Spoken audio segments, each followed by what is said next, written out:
Hello! If we've not already met, I'm Laura and this is my Novice garden. I'm really excited to be taking you guys around for a spring garden tour this evening.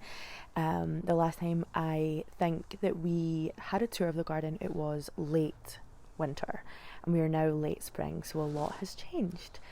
You can see some of the spring tulips behind me.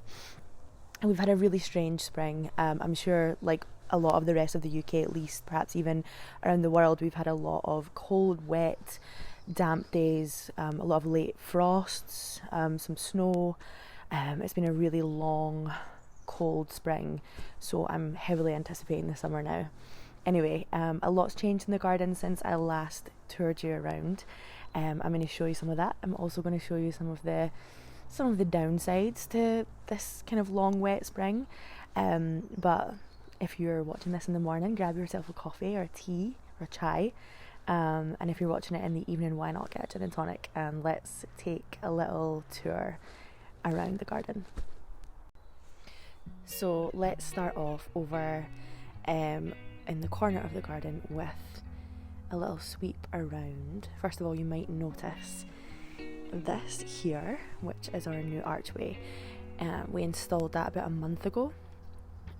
I'll put a link below. It was just from Amazon, super cheap, love it in this area. I have a couple of Claire Austin, David Austin roses to go up and climb around it, and a beautiful group 3 clematis as well, which I can't remember the name of, but it's just stunning. And I'm just gonna slowly kind of pan around so that you can see everything that's going on. Please forgive my barbecue in the corner.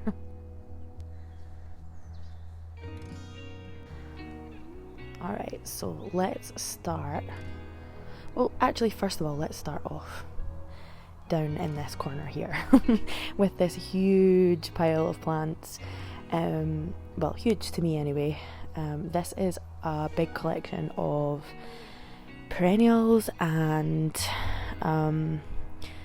climbers and herbs and compost as well over here. All of that is to go in my new beds that I cut out and did a video of previously. I can link to that video below. That's going to be another project for a sunny weekend. I think I'm saving that. So let's take a little look and see what's going on in this border, which I actually call the sunny border because it gets most of the sun all day. First of all, I can't go any further without talking about this acer, which is just my favourite thing in the garden just now, especially with the tulips behind it and in front of it. So this acer is called Atropurpureum. I hope that's the right name and pronunciation. I love it. The tulips that I have in front of it are from Farmer Gracie, and they're a brand type of tulip called Angelique. They're beautiful. Let's get close up actually. Forgive me if I have dirty nails. Let me choose one. So this one here. They are actually starting, see, they're just starting to go over a bit now. This one here is quite a new one. Whereas let's get up closer with one that's a wee bit older. So you can see how they kind of open out into more of a peony type flower. And they're kind of white edges with beautiful pink petals inside. And here is my acer. Now next to it is something that I'm not so proud of, and a bit upset about actually. This is a Pittosporum tenuifolium, which has just suffered the most awful winter damage. It is still alive. I've been keeping a close eye on it. Sorry, I just stood on the compost. You can see just right in here it is putting on new leaf growth. But yeah, it has a whole lot of dead in it, so I'm really not sure what I'm going to do about that yet. It's taking up a prime bit of real estate. Over here I have some more plants. I'm going to be, oh, excuse that big dandelion, let's just get around that. So I have some pelargoniums for pots, some Stipa tenuissima, which is going to be going in this bed here, which is my perennials and grass bed. Doesn't look like much now, but I promise you it will in the summer. And again, I have some more kind of summer bedding going on down here. This is one of the bare root roses that I potted up. It was a Valentine's present from Robin, and it has really healthy new growth on it.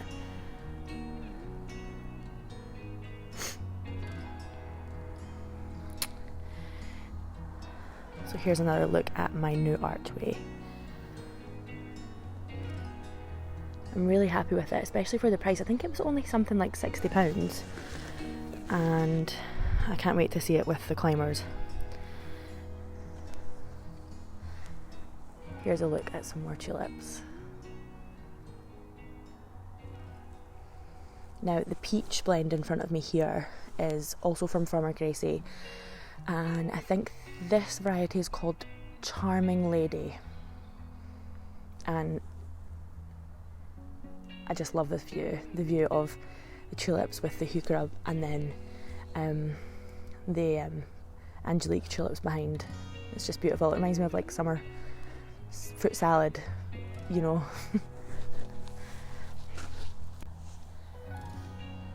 So here is a close-up of the beautiful Charming Lady tulips.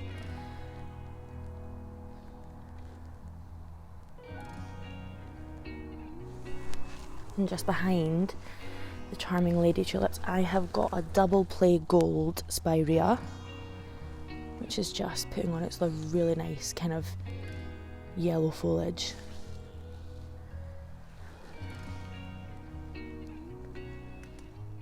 And this is I think a berry smoothie heuchera.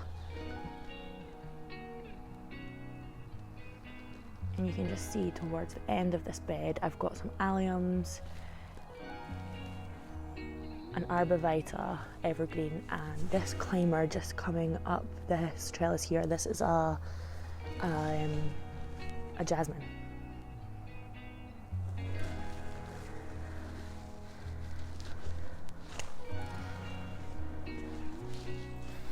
So this area here is in need of a lot of attention. I have potted bulbs and primrose all in here, which are clearly going over now, and they need to be swapped out for their summer alternatives. The blueberries are just in such abundant bloom. I'm hoping for a really bumper crop this year. I've got two varieties. One is Blueberry Chandler and the other is Blue Crop. So the seating area hasn't had a whole lot of use this spring. It's just been far too cold and wet, but hopefully this weekend maybe we might get a little bit of use out of it. I am, however, super excited about my ceanothus being in bloom in my urns. So you can see the beautiful blue flowers. And the pansies are still going really strong.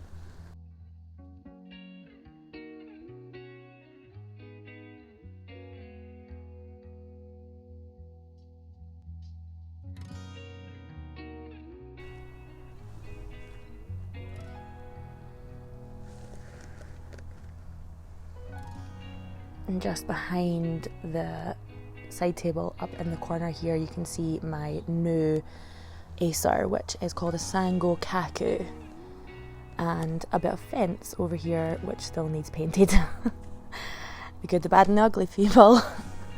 So this area behind the urns is actually my vegetable growing area, and I'm really excited that this year we have added a couple of raised beds here, which still have to get painted, but that will happen soon. Nothing is in the raised beds just yet, disappointingly. I have to get round to evicting all of my seedlings from the house, but it's just not warm enough yet. So I'm going to head up into the vegetable area just to show you guys that we do have a little bit of action on the produce front.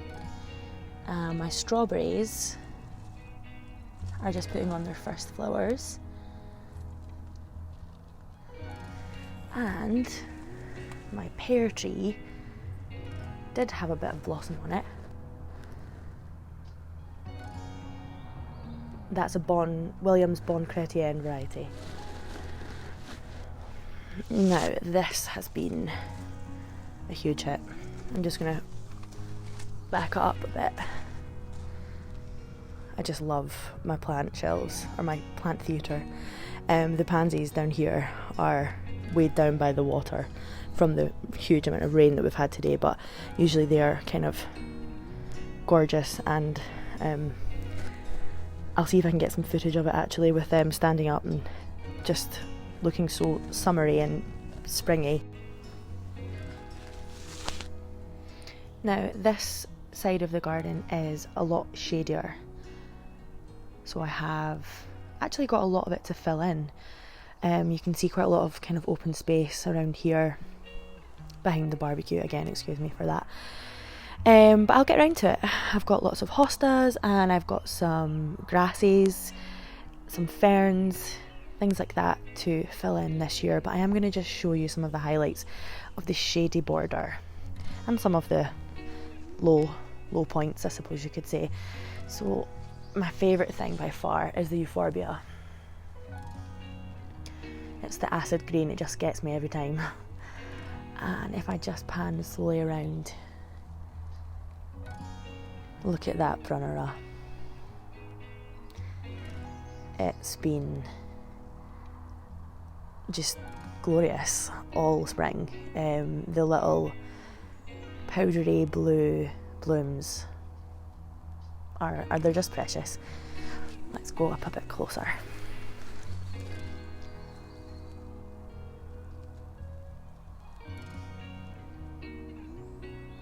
Okay, now this right here is my big admission in the garden this spring. Okay, so behind the brunnera is my rowan tree, which, if you only go to about this high, looks completely fine.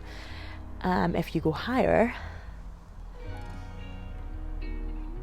I'm hopeful that you guys can see how terrible that looks at the top.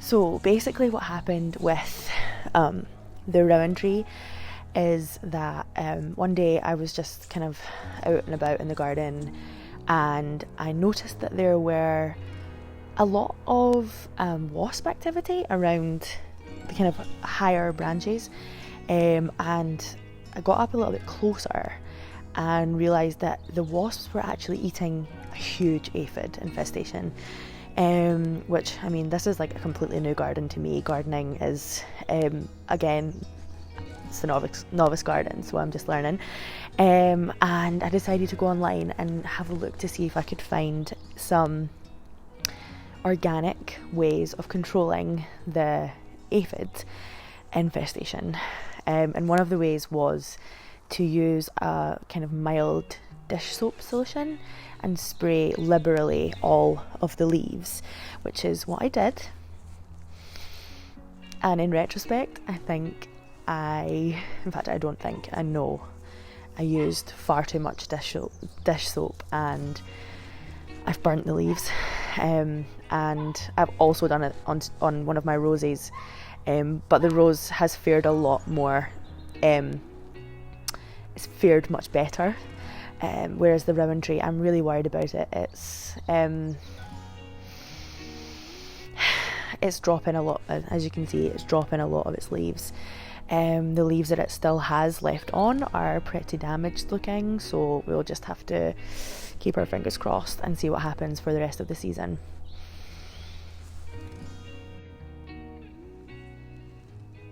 So one of the things that has taken a lot longer to bloom this year than I anticipated was the daffodils, but now that they are blooming,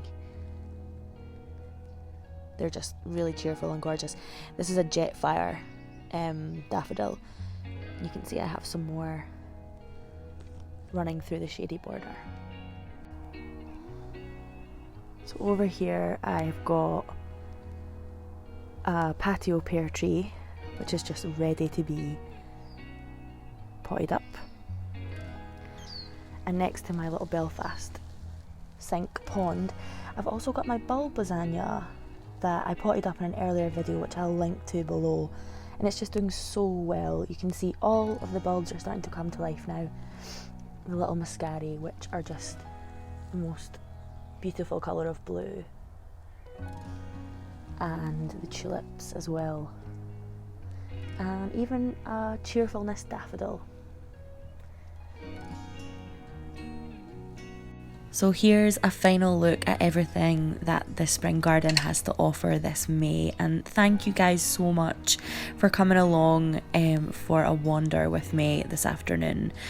If you've enjoyed this garden tour and you'd like to see more tours from me, then please feel free to subscribe and turn on notifications to be the first in the know whenever I post new content.